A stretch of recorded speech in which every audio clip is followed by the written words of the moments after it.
Frères et sœurs, ça fait partie d'un tout. Jeudi, vendredi, samedi et dimanche. Les gens s'imaginent que dans ce chemin vers Pâques, on prend ce qui convient et ce qui arrange, ce qui plaît, si on n'a rien d'autre. Or, regardez bien. Le jeudi, nous avons fait mémoire de l'institution de l'Eucharistie et du sacerdoce. L'Eucharistie, c'est la nourriture que Dieu donne à son peuple pour qu'il sorte de son esclavage et de tous ses esclavages. L'institution du sacerdoce, c'est Jésus qui donne son pouvoir de transmettre les gestes auprès de tous ceux, toutes celles qui le demandent. Transmettre les gestes d'amour et de miséricorde qui sont les siens.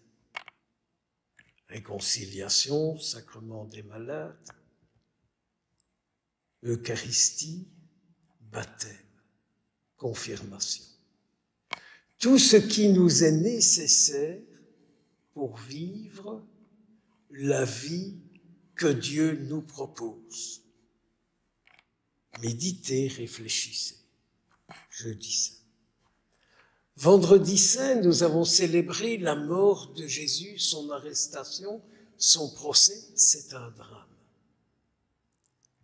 En résumé, si vous reprenez le récit de la Passion, vous découvrez tous les esprits qui sont dans le monde et qui donnent la mort aux fils de Dieu et aux enfants de Dieu. Vous pouvez relire le récit de la Passion et vous découvrirez tous les esprits, toutes les paroles, tous les gestes, tous les actes qui rôdent dans le monde pour faire du mal, pour détruire, pour faire mourir les enfants de Dieu. Si le Christ est le premier-né, comme dit saint Paul, d'une multitude. J'en viens à la veillée de ce soir, qu'on appelle, la veillée pascale. Nous avons commencé par entendre le récit de la création. Alors, dans notre petite tête, nous croyons toujours que c'est l'être humain qui a tout créé. Non, c'est Dieu qui a créé le monde et qui le donne à des hommes et à des femmes à qui il fait confiance et à qui il dit « Ma création, je vous la donne, à vous de la gérer, à vous de la maintenir en vie, en vous de la faire progresser. » Et c'est là où nous entendrons plus tard dans l'Évangile notre Seigneur dire « Je vous ai confié des dons ». Les dons sont au service de la création de Dieu et de toutes les créatures de Dieu. Récit de la Genèse. Et puis, il y a ce rappel de l'Exode. L'Exode, vous vous souvenez, c'est toute l'histoire de Moïse. Moïse qui a entendu le désir de Dieu, qui s'est mis à l'écoute du désir de Dieu et qui, par lui, Dieu a pu sortir son peuple de l'esclavage.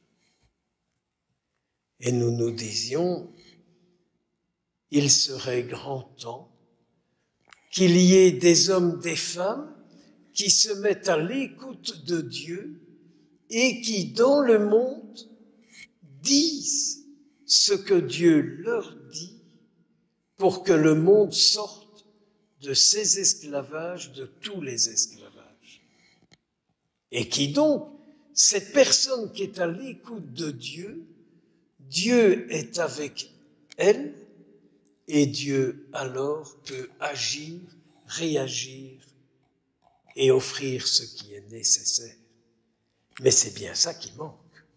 aujourd'hui. Le prophète Isaïe, la lettre aux Romains, l'évangile que nous venons d'entendre, Jésus est ressuscité, Jésus est vivant, et Jésus n'est pas parmi les morts. Alors quand nous entendons dire que Jésus n'est pas parmi les morts, nous pensons facilement au cimetière. Or, Jésus n'est pas avec ce qui est mort en moi. Jésus est plus profondément en nous, le vivant. Et si Jésus est profondément en nous, le vivant, c'est pour nous sortir de ce qui aujourd'hui nous donne la mort. Alors vous connaissez votre vie, je connais la mienne.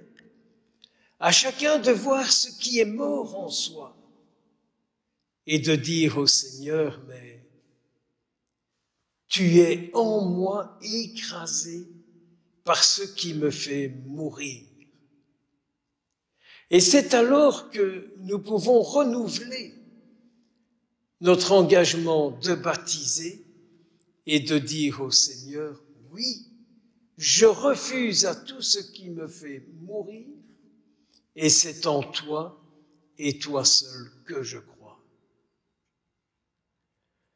Mes frères et mes sœurs, je ne peux que vous souhaiter une sainte fête de Pâques.